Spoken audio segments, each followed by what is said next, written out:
welcome back to the channel. So, there's one big question I want to ask you guys. Did Serenial ruin Chaos Zero Nightmare? Now, some of you might be thinking, what are you even talking about ruin the game?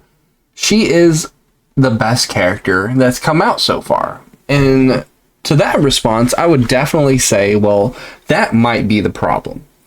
Because yes, I have Serenial at E2, but I tried her out for a little bit at E1. Definitely insane. I figured I'm going to go hard on this character and, just fully invest. Because the only other character I've gotten is Chizuru, and I have her at E0, just base. And I wanted to have that one OP character, and I figured why not the first seasonal character. Now, when I say she's going to possibly ruin the game, what do I mean? Of course, we got to explain this. So, first of all, first seasonal character.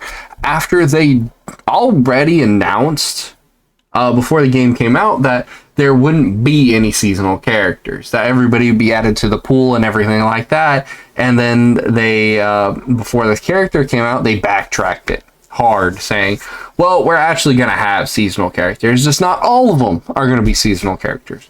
Which, okay, fuck you, first of all.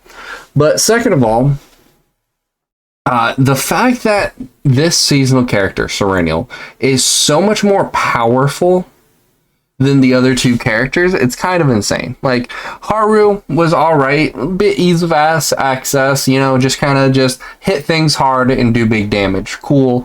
Yuki, AoE monster, but not too great all around, just really in AoE situations. So much so that they had to make the relevant boss fight AoE focus just so she would be used.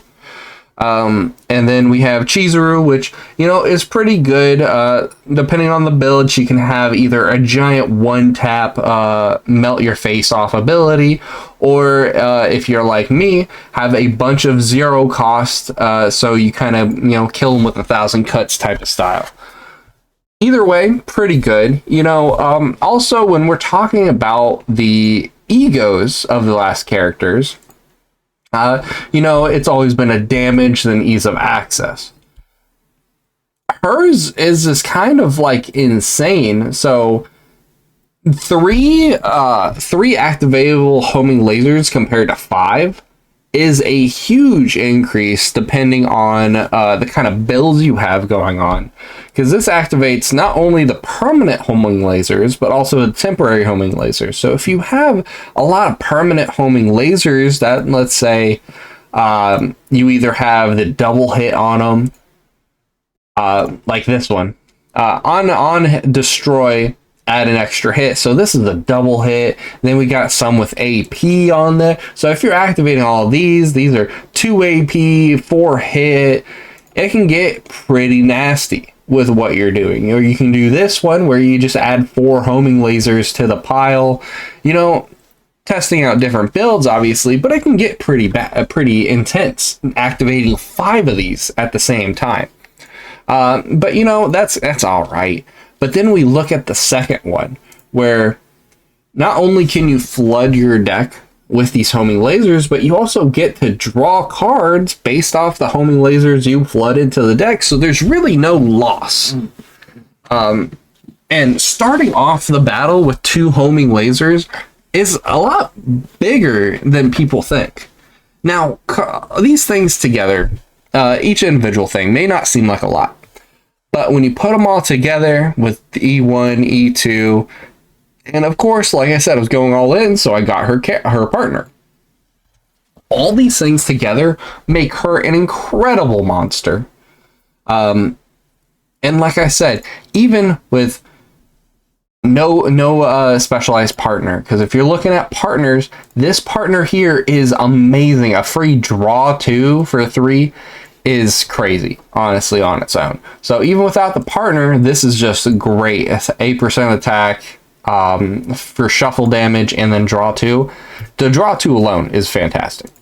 You don't even need that. And like I said, the egos by themselves, they don't really matter too much. You see people all over the internet blowing people up at E0.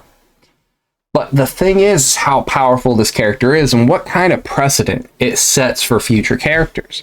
Because if it keeps this trend of maybe, from what we've seen so far, releasing one seasonal character each season, well, then if you want to try and have the strongest characters, you're going to want to go for that one seasonal character.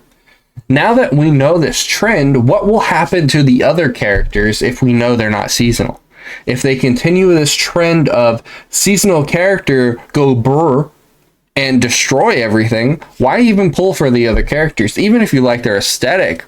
I mean, this game, purely off of how you feel, there's no competitiveness besides the leaderboards, and even then, they don't even matter that much. But why would you fundamentally pull on a weaker character when you know the seasonal character is just going to wipe the map with whatever comes out? It's just, it's disheartening. Because, I mean, the people that pulled for Haru, the people that pulled for Yuki, and, you know, including me, the people that pulled for Chizuru, why did I even waste these pulls when she does everything you need it to do? She has a bunch of little attacks. She breaks. She gets all the little attacks back. She does big blast damage with Cobalt Light, depending on which one you get. If you flood a bunch of little ones, this thing will hit like a truck. If you have, I mean, it really, like I said, it really just depends on what you do. But she can be so good in so many different scenarios. I have yet to get a bad deck with her just because she does so much. All I'm saying is they really need to take a deep look at what they're planning on doing. I hope they kind of revert the whole seasonal thing, because it ruins the feel. It incentivizes them to put out characters that are more powerful overall, obviously overshadowing all the other characters, to try and pump out that FOMO, to elicit people to get these special seasonal characters. And it is also disheartening knowing that they really went out of their way and took back the words that they said of, we're not going to have any seasonal characters, and then immediately put out a seasonal character in the first season. It's just rough thinking about it.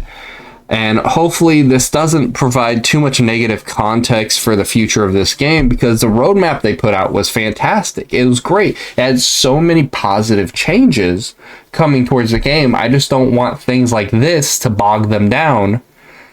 I was planning on getting this character regardless of it being seasonal or not. But of course, the seasonal aspect with how powerful she is, of course I'm going to E to her. I had the free Omega code, and then the first 10 pull I did on her banner, I got her. So I'm just saying, you know what? Fuck it. I'm going to get a second copy, then use the Omega code and get her to E2 and just call it a day and never have to worry about it again. And then I had enough of the store credits for the partner. And I just ended up buying the partner. So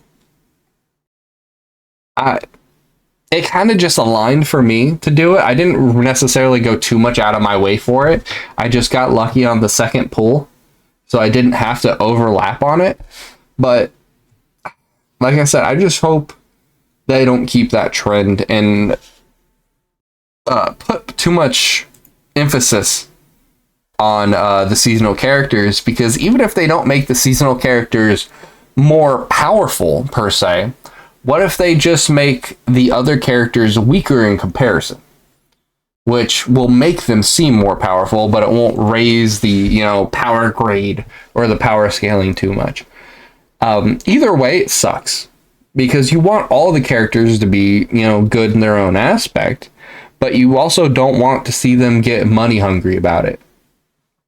Because it's not even something they need to do, because of course there's always going to be whales. There's always going to be people throwing money at the game, content creators throwing money at the game to keep the game afloat. That's the same with every game. Every gacha game, there's always that 1% that keeps the game running. I mean, you can even look at old games. There's always that 1% that just want to max everything out and do everything they need to do. So they don't necessarily need to do this. They don't need to make seasonal characters, and I hope they maybe I would be more okay with it if it wasn't every season. But if it turns out to be every season, that's gonna be a big blow to the player base, and I'm sure KR is gonna bitch about it needlessly, considering how much blowback they had about the story, going back on their word and making seasonal characters when they said they weren't going to do that. I can expect a lot of blowback, a lot of drama on the KR and CN side. So we just got to wait and see what's happening, but I'm not liking the trend. Let me know what you guys think down below, if maybe I'm overthinking it a little too much, or if I'm maybe justified. I'd like to hear you guys' opinions, because this was just my first thought process about it. And so far, it's kind of feeling justified because a lot of other people are feeling the same way. But let me know what you guys think down below. Have a good one. Peace.